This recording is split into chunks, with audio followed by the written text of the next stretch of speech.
Provinsi Kalimantan Utara menjadi wilayah yang diberi atensi khusus oleh Satgas TPPO dalam upaya memberangus praktik tindak pidana perdagangan orang.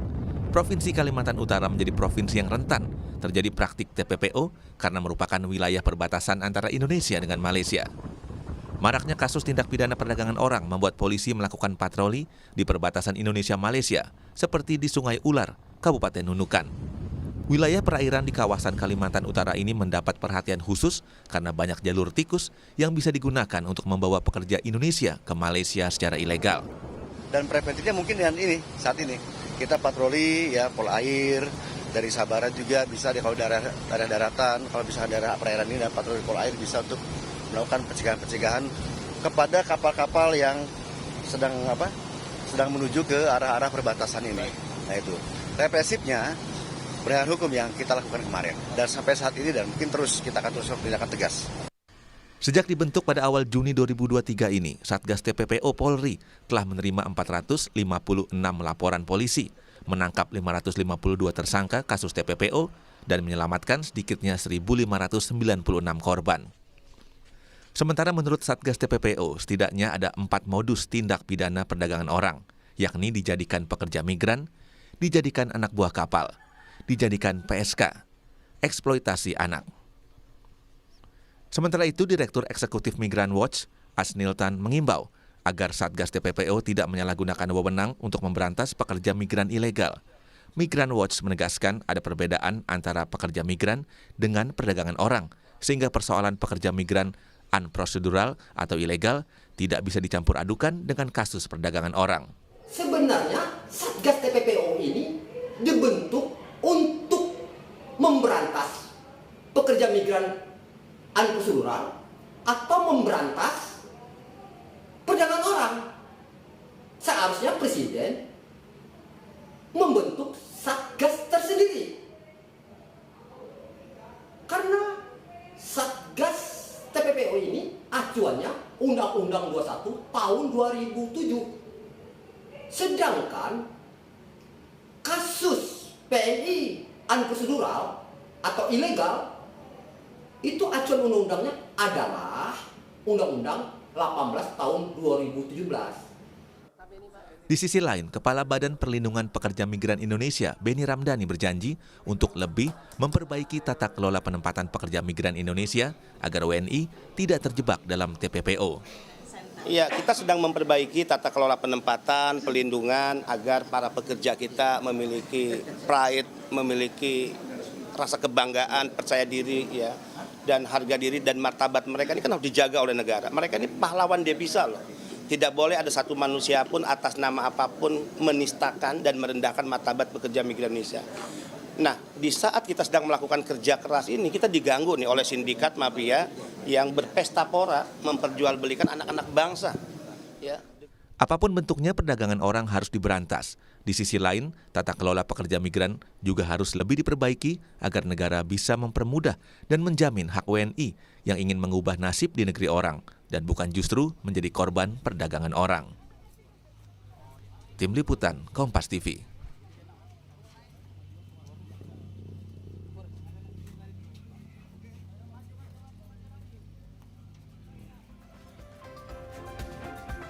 Saudara, pemerintah melalui Polri telah membentuk Satgas Tindak Pidana Perdagangan Orang atau Satuan Tugas TPPO. Dan dalam aksinya, Satgas TPPO ini juga bersinggungan dengan pengiriman pekerja migran Indonesia secara ilegal. Perdagangan orang tentunya harus diberantas, tapi di sisi lain tata kelola pekerja migran juga harus lebih diperbaiki agar negara ini bisa mempermudah dan menjamin hak warga negara Indonesia yang ingin mengubah nasib di negeri orang dan bukan justru menjadi korban perdagangan orang. Nah, pagi ini akan kita bahas bersama dengan 2 narasumber. Ada Kepala Badan Perlindungan Pekerja Migran Indonesia, Bapak Beni Ramdhani yang hadir melalui tautan Zoom secara daring, dan langsung di studio ini ada Direktur Eksekutif Migran Watch, Asnil Tan. Selamat pagi, Bapak-Bapak. Pagi, Mbak. Selamat pagi, Mbak Valen. Pak Beni, semoga besok bisa gabung di studio ya bersama saya di sini. Salam sehat selalu Bapak-Bapak. Terima kasih sudah menyempatkan waktunya di Kompas TV pagi ini. Saya ke Pak Beni terlebih dahulu. Pak Beni, sejauh Satgas TPPO kini telah bekerja begitu ya, bagaimana ini BP2MI menanggapi kinerja dari Satgas TPPO ini dan sinergitasnya seperti apa dengan BP2MI? Ya, begini, saya ingin klarifikasi ya. Negara ini sudah punya gugus tugas. Ya, jadi bukan Satgas. Berdasarkan Kepres nomor 22 tahun 2021. Jadi gugus tugas penanganan dan pencegahan TPPO. Ketua satunya Menko PNK, ketua duanya Menko Polhukam, ketua hariannya Menteri PPA. Itulah yang kemudian BP2MI memberi masukan kepada Menko Polhukam agar dilakukan restrukturisasi, karena saya berani mengatakan gugus tugas ini sejak keberadaannya tidak efektif, bahkan mandul. Ya, nggak adalah pejabat negara yang berani mengatakan begitu. Saya berani mengatakan begitu, sehingga ini direspon oleh Presiden tanggal 30 Mei di Istana, dan Presiden langsung memutuskan ya memindahkan atau mengganti Menteri PPA dalam jabatan sebagai Ketua Gugus Tugas, Ketua Harian kepada Kapolri. Nah, bahwa Kapolri selain Ketua Harian Gugus Tugas di internalnya membentuk ya Satgas TPPO, itu kewenangan Pak Kapolri. Tapi kita lihatlah kenapa mandul dan tidak efektif, karena Menteri PPA ini kan lembaga institusi yang tidak memiliki struktur hingga ke bawah. Kedua, tidak memiliki kewenangan hukum, hingga itulah ya Presiden telah mengambil keputusan yang sangat tepat strategis dengan memberikan kepercayaan baru kepada Kapolri sebagai Ketua Harian Gugus Tugas. Kita lihatlah dalam 2 minggu terakhir ya, ketika Pak Kapolri diberi perintah oleh Presiden, itu 552 tersangka sudah ditetapkan, kemudian 1.596 korban diselamatkan. Jadi Satgas TPPO ini tidak untuk memberantas pekerja migran, memberantas sindikat penempatan ilegal. Pekerja migrannya diselamatkan agar dia tidak menjadi korban TPPO. Nah, ini yang harus diluruskan. Oke. Tapi Pak Benny, kalau melihat daripada nasib dari korban TPPO ini sendiri seperti apa saat ini? Apakah mereka juga tetap diusahakan untuk kemudian ya bisa mengadu nasib di negara orang? Seperti apa saat ini prosesnya? Atau hanya didiamkan saja pasca menjadi korban? Undang-undang sebetulnya sudah membagi habis ya, siapa bertanggung jawab mengerjakan apa. Jadi kalau urusan pekerja migran yang diselamatkan, terkait ekonomi mereka, terkait lapangan pekerjaan mereka, ya itu kan bukan lagi menjadi urusan Satgas TPPO. Pemerintah pusat bertanggung jawab, pemerintah daerah bertanggung jawab, sehingga BP2MI sejak awal menawarkan konsep penanganan pekerja migran yang unprosedural atau korban TPPO, yaitu dengan cara yang holistik integratif. Misalnya gini, mereka yang akan berangkat ke luar negeri ya karena ketidaktahuan mereka apakah itu resmi tidak, ataukah karena adanya bujuk rayu, ataukah karena ada cara proses, kemudian juga karena eksploitasi ya. Itu benar yang disampaikan Bung Admil, dan polisi nggak bodoh lah. Polisi itu bisa membedakan mana unprosedural, mana korban TPPO. Kalau TPPO sudah pasti unprosedural, unprosedural belum tentu TPPO. Polisi ngerti lah, nggak perlu diajari oleh kita. Jadi ada tugas penanganan dan pencegahan, ada tugas nanti dilakukan tanggung jawabnya oleh siapa, bagaimana ekonomi masyarakat sehingga dia ingin berangkat ke luar negeri, bagaimana lapangan pekerjaan disediakan oleh pemerintah ya agar mereka tidak memilih berangkat ke luar negeri dengan cara tidak resmi.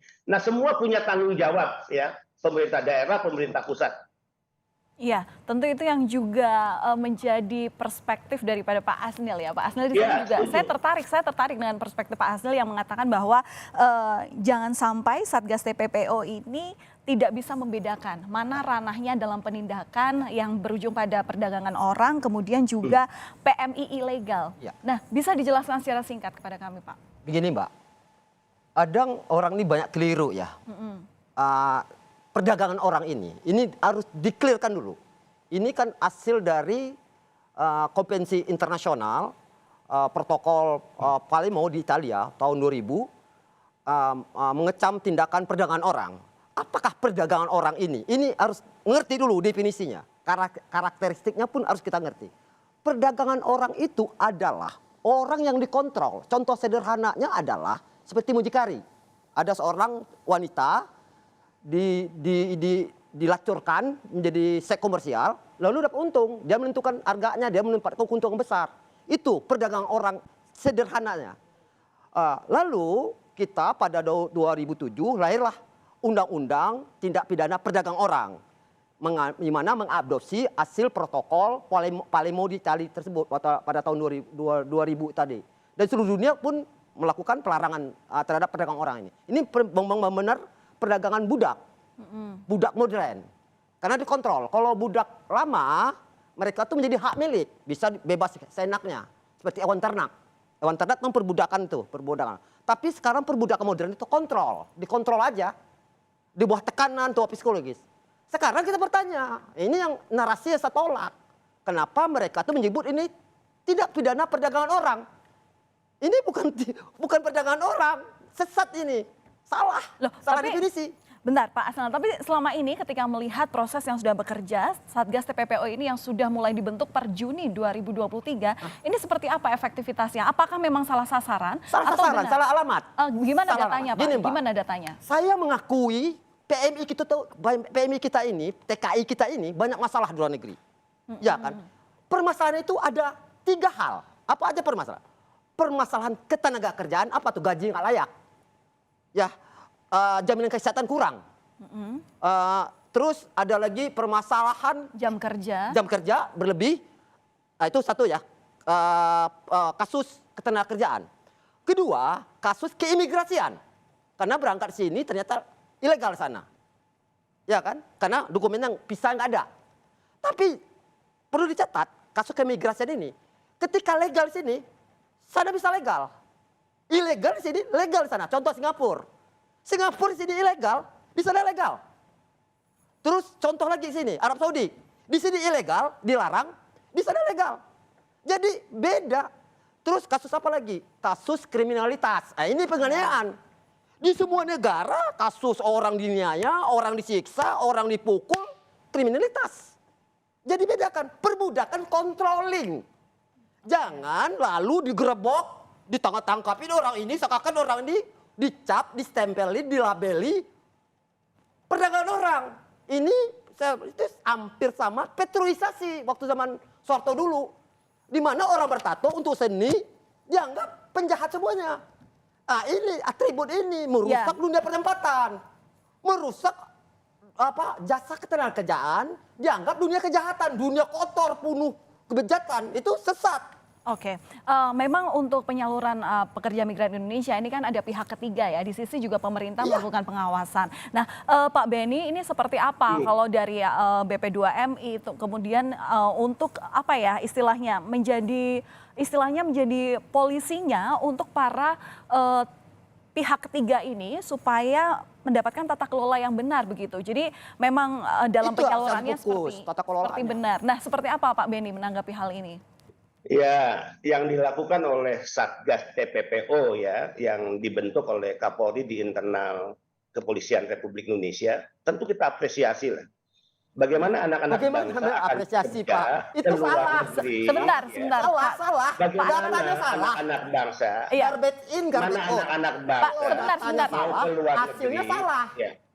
Iya, Pak Asnan, nanti kami akan berikan kesempatan kepada Pak Asnan. Silakan Pak Benny dilanjutkan. Iya. Konteksnya yang salah ini salah tafsir ya. Konteksnya adalah bagaimana orang mau berangkat ke luar negeri tanpa memiliki dokumen, kemudian apa kita biarkan? Enggak bisa. Orang akan berangkat ke luar negeri itu harus memiliki dokumen-dokumen kelengkapan. Satu, orang mau kerja resmi itu harus sudah bisa kerja di luar paspor, di luar ya surat persetujuan dari keluarga, dari suami, ada 8 dokumen yang wajib. medical check up. Bayangkan itu harus loh ya, psikologi ya, dan visanya adalah visa kerja loh. Nah, yang dilakukan Satgas ini adalah penyelamatan bagi mereka dengan alasan mau bekerja tapi tidak melengkapi dokumen. Jadi yang diberantas sekali lagi bukan pekerjanya, bukan anak-anak bangsanya. Yang diberantas adalah mereka yang mengambil keuntungan dari cara dan proses memberangkatkan orang dengan cara tidak resmi. Itu kasus yang kedua, prosedural Pak Kebadan. Prosedural. Kenapa mereka tuh korban prosedural? Karena negara ini berbelit-belit. Ini polisi itu nggak bodoh, dia tahu. Nanti tahu, banyak ditangkap sekarang kok. Nanti proses kita buktikan nanti. Kan proses hukum masih berjalan. Yakin kasus ini nggak sampai. Proses hukum masih berjalan. Proses hukum masih berjalan. Tolak nanti kejaksaan. mana yang dilakukan TPPO ya, mana yang dinyatakan TPPO, mana yang harus bertanggung jawab atas kejahatan TPPO, dan mana yang dinyatakan sebagai korban dari TPPO. Atau mereka yang sekedar sudah polisi ngerti dan lembaga penegakan hukum akan menentukan itu. Ya betul, betul. Karena ketika nanti penindakan yang dilakukan oleh polisi dengan hukumnya begitu ya. Kalau TPPO, izinkan saya berbicara, berarti undang-undang yang akan diberikan adalah Undang-Undang Nomor 21. Betul. Tapi kalau PMI legal itu berarti adalah Undang-Undang Nomor 18 di bawah Kementerian Tenaga Kerja dan BP2MI serta dibantu oleh pihak polisi. Begitu ya. Nah, nanti proses hukum yang akan membuktikan itu. Ya, oke. Undang apa dia dikenakan? Apakah dengan Undang-Undang 22 2001 ataukah dengan Undang-Undang 18 2017? Tapi bukan berarti menunggu proses hukum kemudian orang mau berangkat dengan tidak resmi tidak dicegah. Apa kita membiarkan dulu dia nyebrang?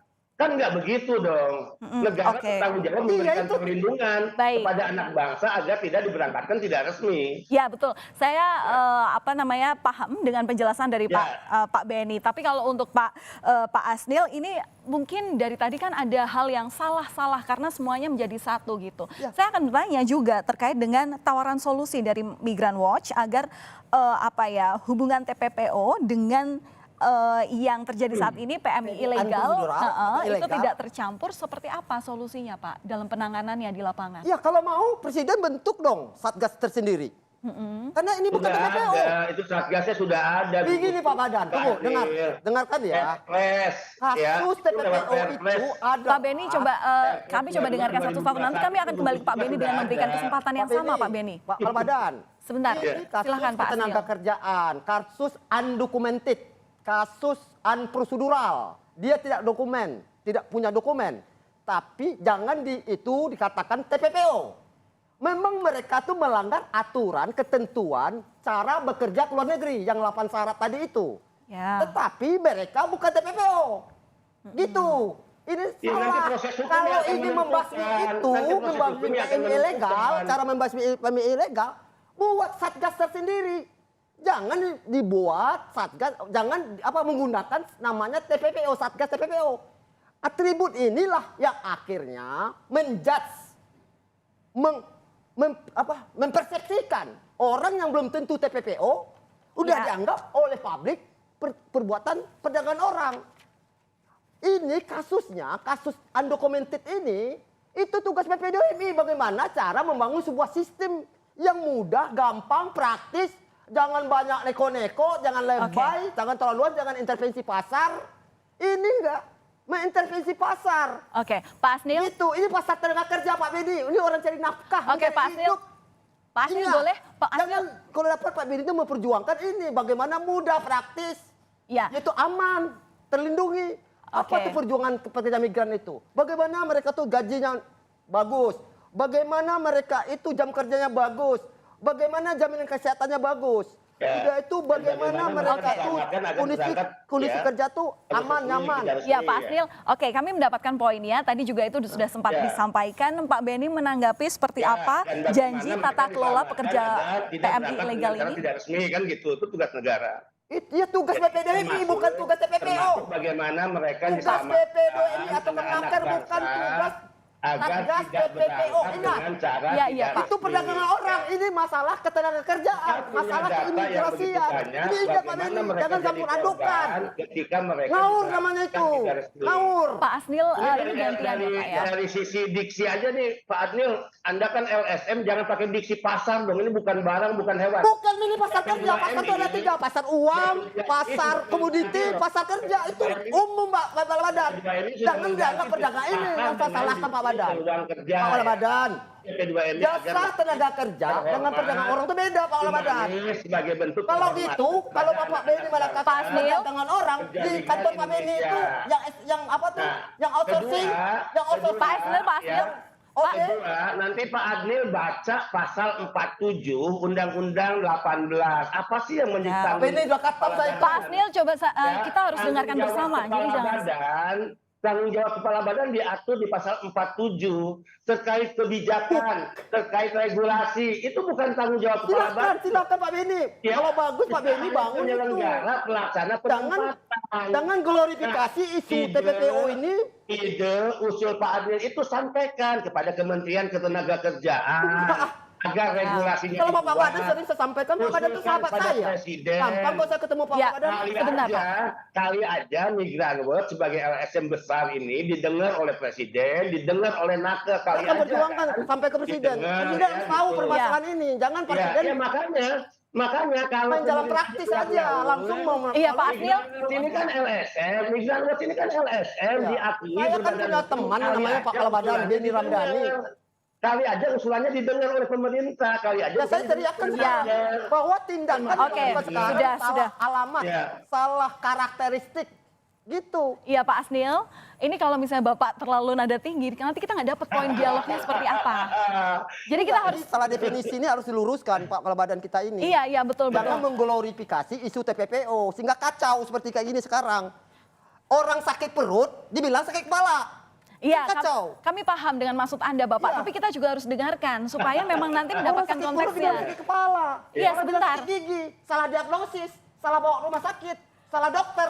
Iya Pak Asnil, kami tahu poinnya, coba sama-sama Orang tenang sakit perut, dulu. Kepala Badan. Pak Adil ini kan Pak Asnil tenang dulu, kami minta, ini kami terbatas durasi supaya tahu poinnya seperti apa. Gini Ya. Mbak, kita sudah tahu persis bagaimana kejahatan TPPO dan dampaknya yang dialami oleh masyarakat kita. Ya betul. Khususnya pekerja migran Indonesia. Itu yang ingin kita perangi. Anak-anak bangsa harus diselamatkan dan tidak boleh di negara ini ada sindikat mafia yang berpesta pora mengambil keuntungan besar dengan cara memperdagangkan Itu glorifikasi anak namanya. bangsa. Salah satu tugas nih, TPPO termasuk gugus tugas, Satgas adalah melakukan pencegahan. Mereka yang diduga akan diberangkatkan secara tidak resmi. Nah, bahwa tugas-tugas ini sekarang sedang dikerjakan oleh kepolisian, BP2MI juga melakukan, Naker bahkan punya satgas untuk melakukan itu. Nah, mana yang nanti akan dikenakan oleh Undang-Undang 18 2017, mana yang akan dikenakan strict oleh Undang-Undang TPPO, biarlah proses hukum yang akan menetapkan itu.